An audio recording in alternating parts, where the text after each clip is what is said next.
मुगट टॉपनू मोठ्या राजकीय बातम्या। जयकुमार गोरेंवर आरोप करणाऱ्या महिलेला सातारा पोलिसांकडून अटक। प्रकरण मिटवण्यासाठी 3 कोटींची मागणी केल्याचा ठपका। 1 कोटींची खंडणी स्वीकारताना महिलेला अटक, सातारा पोलिसांची माहिती। महिलेला देण्यासाठी 1 कोटी जयकुमार गोरेंकडे आले कुठून? एवढी मोठी रक्कम देण्याइतकं त्या महिलेकडे काय? रोहित पवारांचा सवाल। तर सभागृहात खोटी माहिती सादर केल्याप्रकरणी गोरेंविरोधात हक्कभंगही आणणार। 1 कोटी रुपये दिले कशाला? मग त्या महिलेकडे काय होतं असं की त्यासाठी तुम्हाला पैसा द्यावा लागला? ते सुद्धा 1 कोटी रुपये आले कुठून?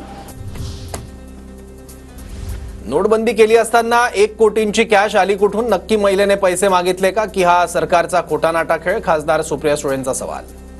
नक्की त्या महिलेकडे काय मिळालं का? त्या महिलेच्या पिशवीत ते टाकलं का काय? हा खूप गंभीर विषय आणि एवढा 1 कोटी रुपये कॅश हे आले कुठून ह्याची ईडी सीबीआयची चौकशी झाली पाहिजे। परभणीमधील सोमनाथ सूर्यवंशींचा मृत्यू मारहाणीतच, न्यायदंडाधिकाऱ्यांच्या अहवालात पोलिसांवर ठपका। गोपनीय अहवाल राज्य मानवाधिकार आयोगासमोर सादर। सर्व पोलिसांना नोटीस बजावून उत्तर देण्याचे आदेश। सोमनाथ सूर्यवंशींचा खून झालाय स्पष्ट झालंय। सरकार या प्रकरणात उघडं पडलंय। मुख्यमंत्र्यांना चुकीचं ब्रीफिंग देणाऱ्या या अधिकाऱ्यावरही कारवाई व्हावी। विजय वडेट्टीवार आक्रमक। पोलिसांनी हे कृत्य केलेलं आहे, ही घटना घडवली आणि त्याचा जीव घेतलाय। त्याच्यावर 302चा गुन्हा दाखल झाला पाहिजे। मुख्यमंत्र्यांना चुकीचं ब्रीफिंग देणाऱ्या, चुकीची माहिती देणाऱ्या अधिकाऱ्यावर कारवाई झाली पाहिजे। सखोल चौकशी करून दोषींवर कारवाई करण्याची सरकारची भूमिका। सोमनाथ सूर्यवंशी मृत्यू प्रकरणातील अहवालावर भाजप आमदार परिणय फुकेंची प्रतिक्रिया। संदर्भात सरकार म्हणजे पोलीस विभागामार्फत चौकशी करून आणि सखोल चौकशी करून जोही दोषी असणार त्याच्यावर कारवाई होणार आहे। पोलिसांच्या मारहाणीत सोमनाथ सूर्यवंशीची हत्या। सोमनाथ सूर्यवंशींच्या हत्येला गृह खातं जबाबदार। संजय राऊतांचा हल्लाबोल।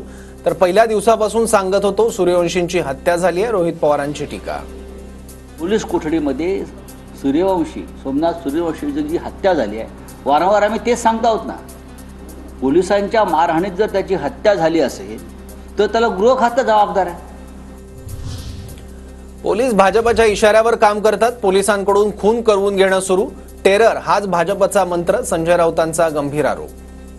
काही करायचं आणि पोलिसांना ते निस्तरायला लावायचं। पोलिसांकडून खून करून घ्यायचे, पोलिसांकडून आपल्याला हवे ते उद्योग करून घ्यायचे, लोकांना खोटे गुन्हे दाखल करायला लावायचे, खोट्या याचिका करायला लावायच्या आणि राजकीय कार्यकर्त्यांची, तरुण नेत्यांची बदनामी करायची। हे धोरण भारतीय जनता पक्षाचं आहे।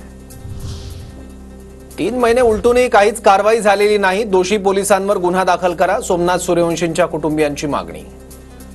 सत्य असताना 95 दिवस उलटून गेले, अजून पण ह्या सरकारने आमचा दखल घेत नाही। जे पोलीस कर्मचारी ह्याच्यामध्ये दोषी आहेत त्यांच्यावरती 302चा गुन्हा दाखल करण्यात यावं।